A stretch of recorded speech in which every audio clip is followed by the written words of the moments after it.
को illustration 6 homework रह गया। चलिए 7 में आइए। तो 7 में है, देखिए हमारा फिर से इसमें 2 ईयर का दिया हुआ है ना, 17 और 18, और बोला गया है फिर से दोनों मेथड से आपको बनाना है। ठीक है, सेलिंग प्राइस पर यूनिट दिया हुआ है और कुछ डेटा दिया हुआ है, output, sales, fixed cost for the year, material cost, wages per unit और वेरिएबल एक्सपेंसेस पर यूनिट। और बताया गया है ओपनिंग स्टॉक नहीं था 1/4/2017 को। ठीक है, 2017 कर लीजिएगा, इन्फॉर्मेशन में अगर 2011 प्रिंट है गलती से, ऊपर तो 2017 है ना। ठीक है, और आपको बोला गया है प्रॉफिट निकाल देना है 2017 और 18 कर लीजिएगा। अगर ठीक है तो रहने दीजिएगा, मेरे में तो प्रिंटिंग मिस्टेक है। ठीक है, तो एब्जॉर्प्शन कॉस्टिंग मेथड और मार्जिनल कॉस्टिंग मेथड से। तो पहले एब्जॉर्प्शन कॉस्टिंग से, तो देखिए जैसे हम लोग सीखे वैसे ही, बस 2 ईयर का बन गया है ना, 2017 का और 2018 का। और जैसे हम लोग बनाते हैं बस वैसे ही बनाते जाएंगे। लेकिन एक चीज़ पे ध्यान देना है हमारा, देखिए 2017 में देखिए प्राइम कॉस्ट तक तो हम लोग जानते हैं, ओवरहेड भी जानते हैं, वो कर दिए, कॉस्ट ऑफ प्रोडक्शन आ गया 25,50,000 है ना, यहाँ तक तो हम लोग कर लेंगे। फिर ओपनिंग स्टॉक 2017 में कुछ नहीं है जैसा इन्फॉर्मेशन में दिया है, और क्लोजिंग स्टॉक फिर जो है उसका वैल्यू नहीं दिया हुआ है। जबकि हमारा देखिए 2017 में टोटल आउटपुट कितना प्रोड्यूस किए हम लोग, मतलब कितना हम प्रोड्यूस किए 1,50,000, जबकि बिका कितना है उसी के नीचे देखिए क्वेश्चन में ही लिखा है सेल्स हुआ 1,20,000। तो इसका क्या मतलब हुआ कि 30,000 हमारा स्टॉक बच गया है ना। तो यही तो हमारा क्लोजिंग स्टॉक हो गया ना। तो अब इसका हमको वैल्यू निकालना पड़ेगा।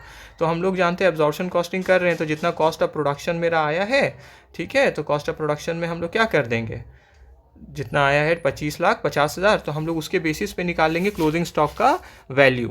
ठीक है, तो क्लोजिंग स्टॉक का वैल्यू निकालने के लिए जैसे हम लोग इसको सिंपल में जैसे वर्किंग नोट में किया हुआ है वैसे भी कर सकते हैं, या सिंपल में 25,50,000, ठीक है, डिवाइडेड बाई कितना यूनिट का है ये, 25,50,000 है हमारा टोटल कितना यूनिट का, 1,50,000, जबकि मेरा क्लोजिंग स्टॉक कितना बचा है 30,000। तो 30,000 का कॉस्ट कितना होगा इसमें, ठीक है, 25,50 तो पूरा कॉस्ट है 1,50,000 का, तो 30,000 का कॉस्ट निकाल दिए हम क्लोजिंग स्टॉक का, तो कितना आ गया 5,10,000। तो ऐसे भी कर सकते हैं, या बुक में जैसे बताया गया है, बुक में क्या किया है, जो हमारा फिक्स कॉस्ट है, ठीक है, 12 लाख, ठीक है, उसको हम लोग क्या कर लिए हैं, डिवाइड करके जितना भी यूनिट है, fix cost per unit 8 rupees आ गया, और फिर जितना भी वेरिएबल कॉस्ट का उसका तो अलग अलग दिया हुआ है, वैसे भी करके हम लोग 17 पर यूनिट निकल गया। ठीक है, तो टोटल कॉस्ट पर यूनिट आ गया 17। ठीक है, या तो हम जैसे हम लोग किए दोनों मेथड से कर सकते हैं।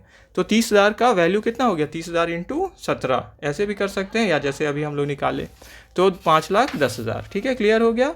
तो यहाँ पे फिर बुक में लिख दिया गया है cost of sales. Cost of sales वो नहीं होगा, पहले तो हम लोग का कॉस्ट ऑफ गुड्स सोल्ड आता है ना, अगर ओपनिंग प्लस और क्लोजिंग माइनस हुआ है तो क्या आता है, cost of goods sold. Cost of production plus opening अगर फिनिश गुड्स का प्लस हुआ है और माइनस हुआ है क्लोजिंग फिनिश गुड्स का, तो क्या आता है, कॉस्ट ऑफ गुड्स सोल्ड, हम लोग पहले से जानते हैं। और सेलिंग और डिस्ट्रीब्यूशन जब लेस होता है तब ना आता है कॉस्ट ऑफ सेल्स। तो आप इसको बढ़ा लीजिए स्टेप्स को। ठीक है, कॉस्ट ऑफ सेल्स की जगह क्या लिखिएगा, cost of goods sold, arrow निकाल के लिख लीजिए कॉस्ट ऑफ गुड्स सोल्ड, और फिर जैसे हम दिखाए हैं वो वैसे कर लीजिए। तो कॉस्ट ऑफ गुड्स सोल्ड कितना आ गया हमारा, क्लोजिंग स्टॉक तो माइनस ना हो गया, तो 20,40,000। ठीक है, और उसमें हम क्या किए, सेलिंग और डिस्ट्रीब्यूशन वाला तो कुछ नहीं है, तो कॉस्ट ऑफ गुड्स सोल्ड यहाँ पे कॉस्ट ऑफ सेल्स के ही बराबर हो गया। ठीक है, तो कर लिया आप change, cost of goods sold 20,40,000 minus selling and distribution, यहाँ कुछ नहीं है, तो कॉस्ट ऑफ सेल्स भी कितना आ गया 20,40,000। क्लियर है सबको। अब बस सेल्स तो दिया ही हुआ है कि 1,20,000 हम लोग यूनिट सेल किए हैं, तो 1,20,000 इंटू, ठीक है, 1,20,000 हम सेल किए हैं, तो 1,20,000 इंटू कितना हो गया 25। ठीक है, तो ये कितना आ गया 30 लाख, और कॉस्ट ऑफ सेल्स मेरा 20,40,000 आया है, तो प्रॉफिट क्या आ गया, बैलेंसिंग फिगर। ठीक है, क्लियर है सबको। डाउट होगा तो आप हमसे फिर डाउट क्लास में पूछ लीजिएगा।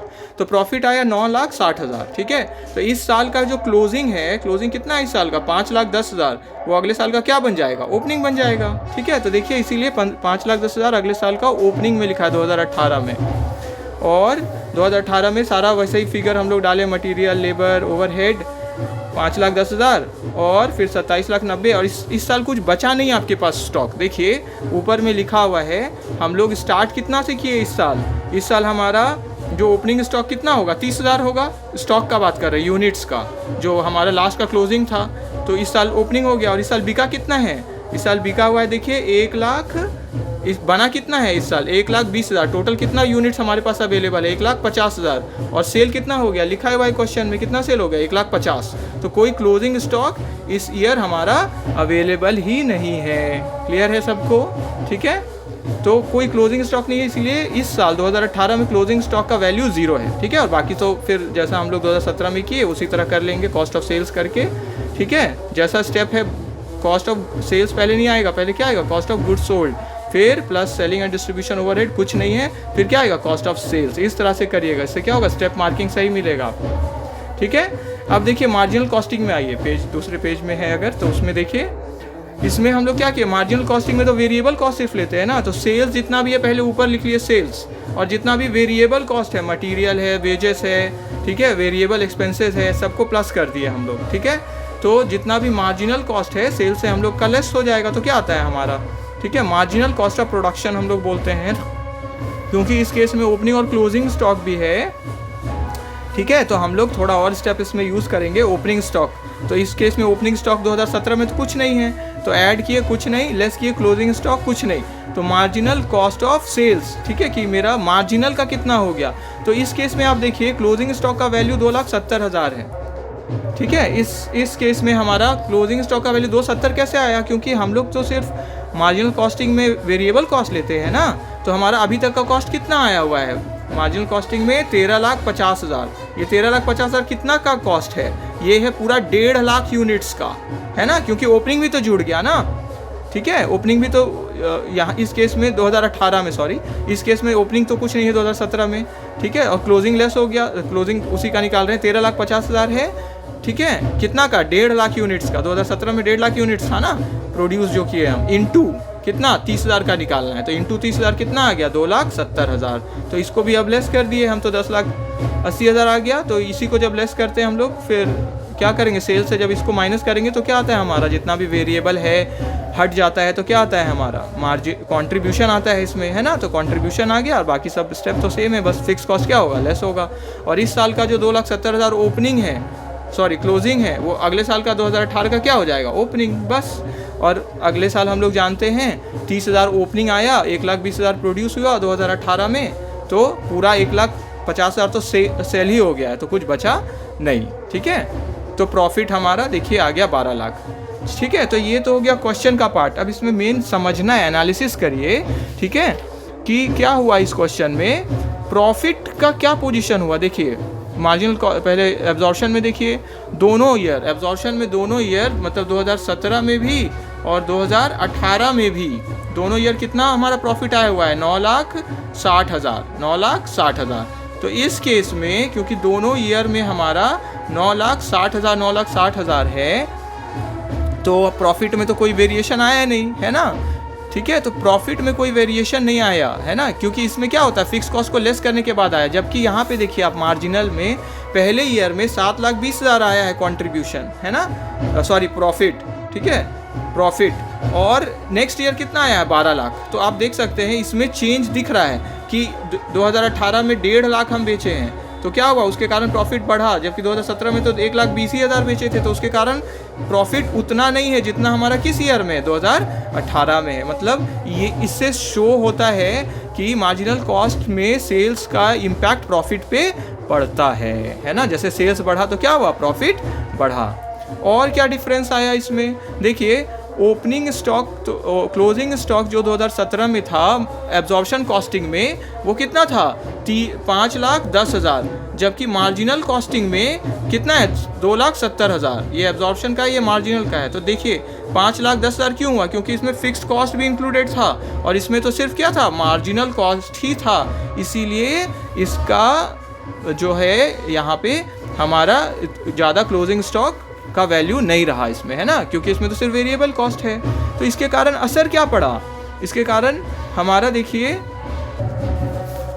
इसके कारण क्या हुआ कि हमारा जो स्टॉक का वैल्यूएशन है 2017 में एब्जॉर्प्शन में ज़्यादा है, जबकि हमारा मार्जिनल में वो क्या है कम है ना। तो हम लोग जानते हैं क्लोजिंग स्टॉक अगर ज़्यादा है किसी किसी ईयर में, तो उससे क्या होता है, प्रॉफिट और बढ़ जाता है। जैसे हम लोग पहले भी डिस्कस किए हैं कि क्रेडिट साइड में लिखते हैं ना क्लोजिंग स्टॉक, तो उससे क्या होता है, हमारा प्रॉफिट और बढ़ जाता है। ये जितना बढ़ेगा हमारा प्रॉफिट भी उतना बढ़ जाएगा। तो एब्जॉर्प्शन कॉस्टिंग के कारण 2017 में इसीलिए क्या है, 9 लाख प्रॉफिट है, जबकि एब्जॉर्प्शन में 9 लाख है, जबकि मार्जिनल में कितना है, 7,20,000 है ना। तो साफ पता चल रहा है इम्पैक्ट पड़ता है फिक्स्ड कॉस्ट का। तो इसका क्या हुआ कि 2017 का एब्जॉर्प्शन कॉस्टिंग में फिक्स्ड कॉस्ट 2018 में भी चला गया है ना, जैसे हम लोग थ्योरी में डिस्कस कर रहे थे, है ना। थ्योरी भी ज़रूर पढ़िएगा क्योंकि इम्पॉर्टेंट है ये थ्योरी के लिए भी, है ना, ये चैप्टर। ठीक है, चलिए अब आप लोग भी इसका एक्सप्लेनेशन भी बुक में भी लिखा हुआ है, तो वीडियो में, और वीडियो को देख के फिर बुक का भी एक बार ज़रूर पढ़िएगा। कहीं पे भी कोई भी डाउट होगा तो हम लोग डाउट क्लास में डिस्कस करेंगे। ठीक है, इलस्ट्रेशन 8 को होमवर्क लिखिए। ठीक है, इलस्ट्रेशन 8 को, फिर इलस्ट्रेशन 9 को भी होमवर्क लिखिए। 7 को वेरी इंपॉर्टेंट करिएगा। हाँ, 7 वेरी इंपॉर्टेंट है, 9 भी वेरी इंपॉर्टेंट है, 9 को भी वेरी इंपॉर्टेंट करिए। ठीक है, तो 9 में सीधे बोला गया ना कि चलिए 9 में आइए अब।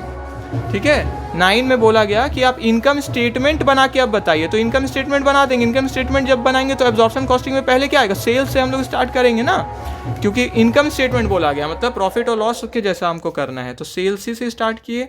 और पहले क्या करते हैं, फिर जो भी हमारा ट्रेडिंग अकाउंट वाला चीज़ होता है, मतलब जो भी कॉस्ट है ओपनिंग, ठीक है, परचेजेस मतलब मैन्युफैक्चर में जो लगा, डायरेक्ट एक्सपेंसेस, फिर लेस क्लोजिंग स्टॉक।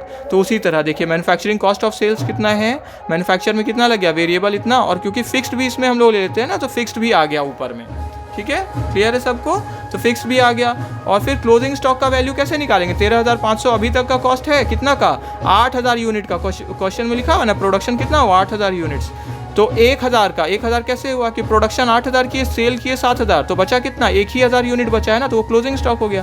तो 1,000 यूनिट का हम लोग वैल्यू निकाल दिए, तो कितना आ गया, 1687। तो उसको लेस किए तो कितना आ गया, 11,812 हमारा ये आ गया टोटल जो कॉस्ट हुआ इस साल का हमारा, है ना, जो हम बेच दिए, है ना।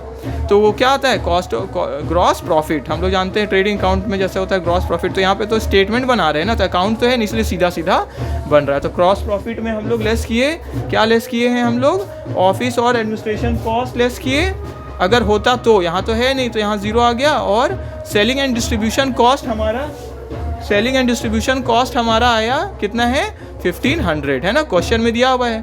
हालांकि इसमें सेलिंग एंड डिस्ट्रीब्यूशन कॉस्ट में 500 वेरिएबल है ना, तो लेकिन हम लोग एब्जॉर्प्शन में वेरिएबल और फिक्स्ड का कोई डिफरेंस तो लेते नहीं हैं, तो इसीलिए डायरेक्ट 1,500 यहाँ पे कर लिए। जबकि आप पीछे पलट के देखिए, मार्जिनल कॉस्ट में वेरिएबल ऊपर दिखाए हैं हम लोग सेलिंग एंड डिस्ट्रीब्यूशन का, जिससे क्या होता है, कंट्रीब्यूशन आ जाता है, और फिक्स्ड कॉस्ट हम लोग अलग दिखाए हैं, है ना। तो नेट प्रॉफिट में देखिए, ठीक है, नेट प्रॉफिट इसका आ गया 4187, और इधर आ गया हमारा 3750, है ना। क्लोजिंग स्टॉक में क्या है, डिफरेंस है, इसके कारण प्रॉफिट में डिफरेंस आ गया, नेट प्रॉफिट में डिफरेंस आ गया। ठीक है, अब आप ये कर लीजिएगा। लास्ट में देखिए रिकन्सिलिएशन ऑफ प्रॉफिट है, तो हम लोग अभी रिकन्सिलिएशन पढ़े ही हैं कि नीचे वाले से मिलाना होता है। तो ऊपर में अगर हम मार्जिनल कॉस्टिंग लिए हैं और हमको पहुंचना है profit as per absorption costing, तो नीचे में क्या है, नीचे में तो क्लोजिंग स्टॉक का भी प्रॉफिट, क्लोजिंग स्टॉक तो ज़्यादा है ना। देखिए एब्जॉर्प्शन कॉस्टिंग में क्लोजिंग स्टॉक कितना दिया हुआ है, 1687.50, जबकि मार्जिनल में हमारा वो कितना आया हुआ है, मार्जिनल में कितना है, हाँ 1250, तो ज़्यादा है ना एब्जॉर्प्शन में, है ना। तो ज़्यादा एब्जॉर्प्शन में तो उसके कारण क्या हो गया होगा, प्रॉफिट बढ़ गया एब्जॉर्प्शन का, और हमको एब्जॉर्प्शन के पास ही जाना है, तो क्या करेंगे, उसमें ज़्यादा ऐड है एब्जॉर्प्शन में, तो हम लोग जो हमारा क्लोजिंग स्टॉक का वैल्यू बढ़ा हुआ है वो ऐड कर देंगे किस में, मार्जिनल कॉस्टिंग में भी। ठीक है, तो इन्वेंट्री वैल्यूएशन लिखा हुआ है, आप कुछ और भी लिख सकते हैं, आप लिखेंगे, ठीक है, excess value of closing stock in absorption costing. ठीक है, excess value of closing stock in absorption costing, तो उससे हो गया हमारा रिकन्सिलिएशन हो गया। अब इलस्ट्रेशन 10 में ओपनिंग स्टॉक के कारण भी डिफरेंस आ रहा है और क्लोजिंग स्टॉक के भी कारण, तो रिकन्सिलिएशन में दोनों इफेक्ट आ जाएगा। ठीक है, तो 10 होमवर्क लिख लीजिए बस। ठीक है, 10 को होमवर्क लिख लीजिए, और बाकी अगर टाइम मिले तो आप ट्राई करिएगा, नहीं तो इतना भी काफ़ी है, हम लोग कर लिए। ठीक है, ये चैप्टर कंप्लीट हो गया अब आपका। ठीक है, चलिए ठीक है, थैंक यू सबको।